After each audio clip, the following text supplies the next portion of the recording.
오늘은 창세기 29장과 30장을 읽겠습니다. 야곱이 다시 길을 떠나 동방 사람들의 땅에 이르렀습니다. 그가 보니 넓은 들에 우물이 있고 세 무리의 양떼가 우물 주위에 서 자고 있었습니다. 이 우물은 양떼에게 물을 먹이는 공동 우물이었습니다. 우물 입구는 큰 돌로 덮여 있었습니다. 양떼가 다 모이면 목자들이 우물에서 돌을 굴려 양떼에게 물을 먹였고, 물을 먹인 뒤에는 다시 돌을 제자리로 굴려서 우물을 덮어두곤 했습니다. 야곱이 말했습니다. 여보시오, 당신들은 어디서 왔습니까? 그들이 말했습니다. 하란에서 왔습니다. 야곱이 물었습니다. 나홀의 손자 라반이라는 분을 아십니까? 예, 압니다. 야곱이 계속해서 물었습니다. 그분은 잘 지내고 계시는지요? 그들이 대답했습니다. 아주 잘 지내고 있습니다. 저기 그의 딸 라헬이 양떼를 몰고 오는군요. 야곱이 말했습니다.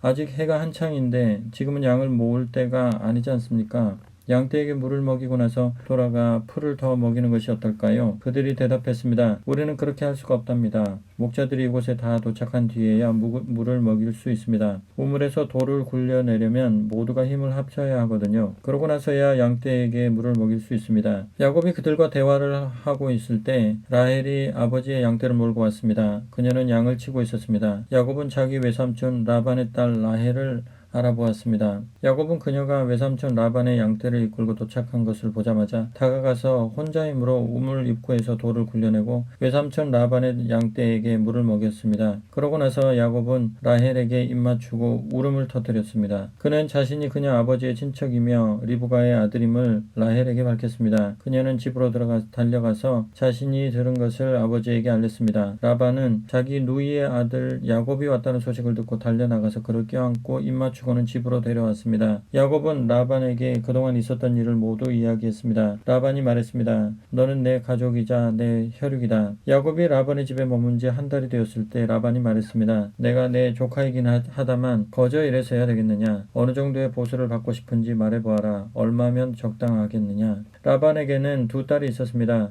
큰 딸은 레아였고 작은 딸은 라헬이었습니다. 레아는 눈매가 예뻤지만 라헬은 눈부시게 아름다웠습니다. 야곱이 사랑한 사람은 라헬이었습니다. 그래서 야곱은 이렇게 대답했습니다. 외삼촌의 작은 딸 라헬을 위해 제가 7년 동안 외삼촌의 일을 돕겠습니다. 라헬이 말했습니다.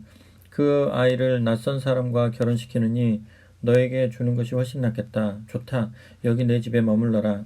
그리하여 야곱은 라헬을 위해 7년 동안 일했습니다. 그러나 그가 그녀를 몹시 사랑했으므로 7년이 수일처럼 여겨졌습니다. 마침내 야곱이 라반에게 말했습니다. 제가 일하기로 약속한 기한을 다 채웠으니 이제 제 아내를 주십시오. 저는 당장이라도 결혼할 준비가 되어 있습니다. 라반은 주위 사람들을 모두 초청하여 성대한 잔치를 베풀었습니다. 하지만 저녁이 되자 그는 자기 딸 레아를 데려다가 신방에 들여보냈고 야곱은 그녀와 잠자리를 같이 했습니다. 라반은 여종 실바를 딸 레아에게 몸종으로 주었습니다. 아침이 되어보니 신방에 레아가 있었습니다. 야곱이 라반에게 따져 물었습니다. 제게 무슨 일을 하신 겁니까? 제가 라헬을 얻겠다고 이 모든 기간을 일한 것이 아닙니까? 외삼촌은 어째서 저를 속이셨습니까? 라반이 말했습니다. 우리 지역에서는 그런 식으로 하지 않는다네. 작은 딸을 큰 딸보다 먼저 결혼시키는 법이 없지. 신혼 첫 주를 즐기게. 그러면 다른 딸도 자네에게 주겠네. 그러나 그 값으로 7년을 더 일해야 할 것이네. 야곱은 그렇게 하기로 했습니다. 신혼 첫 주를 지내자 라반은 자기 딸 라헬을 야곱에게 주어 그의 아내가 되게 했습니다. 라반은 여종 빌하를 딸 라헬에게 몸종으로 주었습니다. 야곱은 라헬과 잠자리를 같이 했습니다. 야곱은 레아보다 라헬을 더 사랑했습니다. 그가 다시 7년 동안 라반을 위해 일했습니다. 하나님께서 레아가 사랑받지 못하는 것을 아시고 그녀의 태를 열어주셨습니다. 그러나 라헬은 아이를 갖지 못했습니다. 레아가 임신하여 아들을 낳았습니다.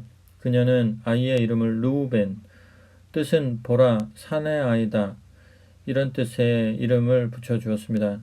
그리고 이것은 하나님께서 나의 불행을 보셨다는 증거다.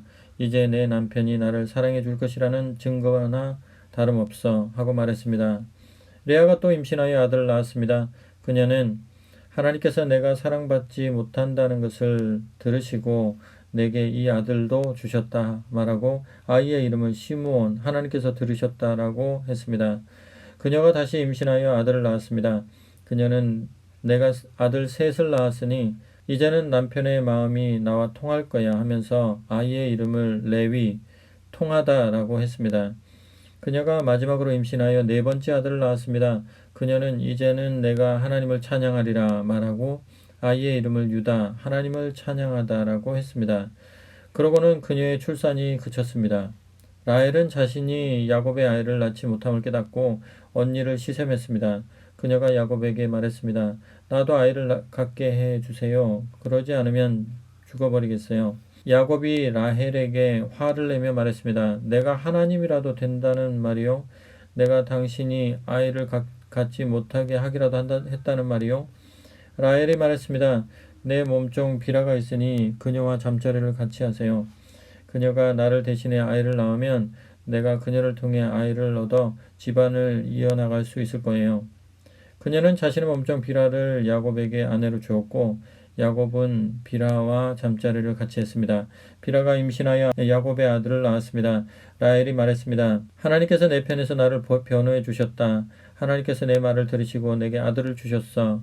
그녀는 아이의 이름을 단 변호라고 했습니다. 라헬의 몸종 비라가 또 임신하여 야곱에게서 두 번째 아들을 낳자 라헬이 말했습니다. 내가 온 힘을 다해 언니와 싸워서 이겼다.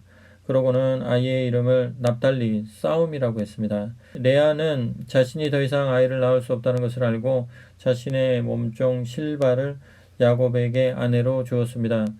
실바가 야곱의 아들을 낳자 레아가 참 다행이구나 하고 말하면서 아이의 이름을 갓, 즉 행운이라고 했습니다. 레아의 몸종 실바가 야곱에게서 두 번째 아들을 낳자 레아가 참 행복한 날이다. 여자들이 나의 행복을 보고 축하해 줄 거야 하고 말했습니다. 그러고는 아이의 이름을 아셀, 행복하다라고 했습니다. 밀 수확이 있던 어느 날 루벤이 들에서 합 한 채를 발견하고는 그것을 집으로 가져와 자기 어머니 레아에게 주었습니다. 라헬이 레아에게 물었습니다. 언니의 아들이 가져온 합 한 채를 좀 얻을 수 있을까요? 레아가 대답했습니다. 내게서 남편을 빼앗아 간 것으로는 부족하더냐? 그래서 이제는 내 아들이 가져온 합 한 채까지 원하는 것이냐? 라헬이 말했습니다. 좋아요. 언니의 아들이 가져온 사랑의 열매를 얻는 대신에 오늘 밤 그이가 언니와 잠자리를 같이 하게 해 주지요. 그날 저녁에 야곱이 들에서 돌아오자 레아가 그를 맞이하며 말했습니다. 오늘 밤에는 나와 잠자리를 같이 해요. 내 아들이 구해온 합 한 채를 주고 당신과 하룻밤을 보내기로 했어요. 그래서 야곱은 그날 밤 레아와 잠자리를 같이 했습니다. 하나님께서 레아의 말에 귀 기울여 주셔서 레아가 임신하여 야곱에게서 다섯째 아들을 낳았습니다.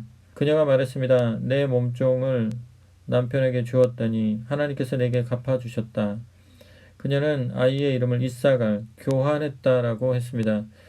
레아가 또 임신하여 야곱에게서 여섯 번째 아들을 낳고는 하나님께서 내게 큰 선물을 주셨다. 내가 아들 여섯을 낳았으니 이제는 남편이 나를 존중해 줄 거야 하고 말했습니다. 그녀는 아이의 이름을 스불론, 존중하다라고 했습니다. 그녀는 마지막으로 딸을 낳고 아이의 이름을 디나라고 했습니다. 그때에 하나님께서 라헬을 기억하셨습니다. 하나님께서 그녀의 말에 귀 기울이시고 그녀의 태를 열어주셨습니다. 그녀가 임신하여 아들을 낳고는 하나님께서 나의 수치를 없애주셨다 하고 말했습니다. 그녀는 하나님께서 내게 아들을 하나 더 주시면 좋으련만 하고 기도하며 아이의 이름을 요셉, 더하다라고 했습니다. 라헬이 요셉을 낳은 뒤에 야곱이 라반에게 말했습니다. 제가 고향으로 돌아가게 해주십시오. 장인어른을 섬기고 얻은 제 아내들과 자식들을 제게 주십시오. 제가 장인어른을 위해 얼마나 열심히 일했는지 장인어른도 잘 아십니다. 라반이 말했습니다. 맞는 말이네. 내가 점을 쳐보니 하나님께서 자녀 때문에 내게 복을 주셨다는 것을 알겠더군. 그러고는 이렇게 말을 이었습니다. 내가 얼마를 주면 좋을지 정해보게. 내가 자네에게 주겠네. 야곱이 대답했습니다. 제가 한 일이 장인어른께 얼마나 가치가 있었는지, 제가 장인어른의 가축을 돌보는 동안 가축이 얼마나 불어났는지 장인어른도 잘 아십니다. 제가 여기 왔을 때만 해도 장인어른의 재산이 보잘것없었으나 이제는 크게 불어났습니다. 제가 한 모든 일이 장인어른께는 복이 되었습니다. 이제는 제가 제 가족을 위해 무언가를 해야 하지 않겠습니까? 그래, 내가 자네에게 무엇을 해주면 되겠나? 야곱이 말했습니다. 아무것도 해주지 않으셔도 됩니다. 다만 이렇게 하면 어떻겠습니까? 제가 목장으로 돌아가서 장인어른의 가축대를 돌보겠습니다. 오늘 모든 가축대를 샅샅이 살펴서 얼룩지거나 점이 있는 양과 검은 새끼 양과 점이 있거나 얼룩진 염소들을 골라내십시오. 그것들이 제 품삯이 될 것입니다. 그리하면 장인어른께서 제 품삯을 조사하실 때 저의 정직함을 확인하실 수 있을 것입니다. 장인어른께서 얼룩지지 않고 점이 없는 염소나 검지 않은 양을 발견하시면 제가 그것을 훔친 것으로 아셔도 좋습니다. 라반이 말했습니다. 좋네, 그렇게 하지. 그러나 라반은 그날로 얼룩지고 점이 있는 순염소와 얼룩지고 점이 있는 암염소와 검은 양과 흰색 기미가 도는 가축까지 모두 가려내어 자기 아들들 손에 맡겨 돌보게 했습니다. 그런 다음 자신과 야곱 사이에 사흘 거리를 두었습니다. 그동안 야곱은 라반의 남은 가축대를 돌보았습니다. 야곱은 미루나무, 감복숭아나무, 버즘나무의 싱싱한 가지들을 꺾어다가 껍질을 벗겨 흰 줄무늬가 드러나게 했습니다. 그는 껍질을 벗긴 가지들을 가축대가 물을 먹으러 오는 여물통 앞에 세워두었습니다. 짝짓기 때가 된 가축들이 물을 마시러 와서 줄무늬가 있는 나뭇가지들 앞에서 짝짓기를 했습니다. 그렇게 짝짓기를 한 것들은 줄무늬가 있거나 점이 있거나 얼룩진 새끼들을 낳았습니다. 야곱은 암양들을 라반의 양떼 가운데서 검은 빛이 도는 양들 앞에 두었습니다.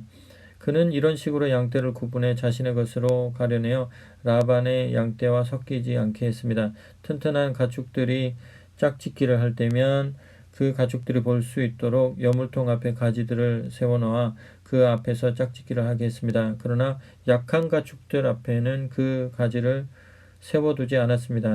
그리하여 약한 것들은 라반의 것이 되고 튼튼한 것들은 야곱의 것이 되었습니다.